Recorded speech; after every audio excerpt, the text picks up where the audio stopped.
Reprogramming the subconscious means conscious mind, wishes, and desires. Subconscious mind, program. Well, what if you took the wishes and desires and made those programs? Then guess what? You don't even have to think about it. You will automatically, 95% of the day, be playing behaviors to manifest those wishes and desires. If you put a pair of earphones on at night with a program of what you would like to be true in your life, as soon as your conscious mind disconnects, that program is playing. It's not playing into your conscious mind, that's shut off. It's now going straight into the subconscious mind. Having a positive thought does not in any way necessitate that those positive thoughts actually manifest themselves. And there's a piece that was left out. And if you don't understand the piece, then you're shouting into the wind with your positive thoughts. Nothing's going to happen.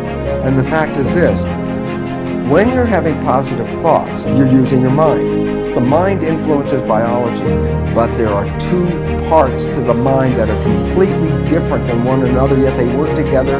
We confuse them, we tie them together, and yet they represent two entities working in two different fashions. There's the conscious mind and what is called the subconscious mind. Now, here's what the very important people have to know this, okay, and here's what it is. The conscious mind is our creative mind that is connected to our personal identity and our spiritual selves. That makes us all unique. Each of us has our own personal conscious mind. But what becomes very significant is this, is the subconscious mind is equivalent to a tape player. It's exactly what it is. It records experiences and then plays them back. And so now let's take a look and say, well, wait, there's a thinking mind, and then there's the tape player mind. And what's different about them is very profound. When you look at the power between the conscious and subconscious is a million times more powerful. The subconscious mind runs our biology about 95 to 99% of the time.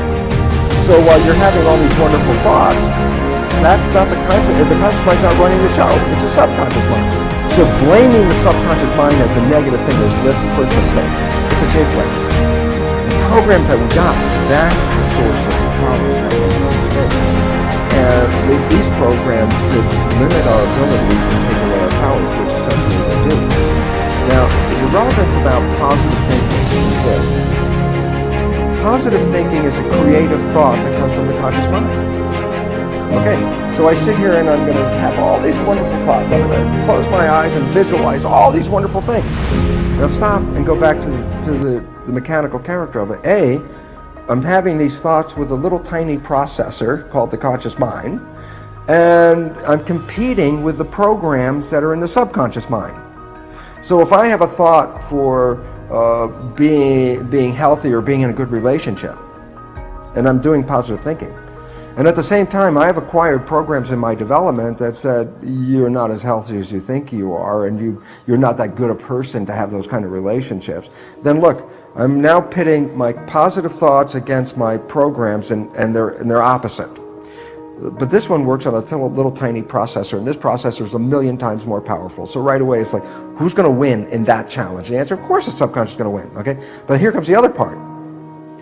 While I can try to maintain positive thoughts in my life using my conscious mind, this conscious mind only operates less than 5% of the day. That says 95% or more of the day, I'm operating from the other belief system. The point is, do the math. How powerful are positive thoughts? And the answer is, unless the subconscious has the same programs and agreement as the conscious mind, power of positive thinking will not work. It will not work because you're competing against a much more powerful processor.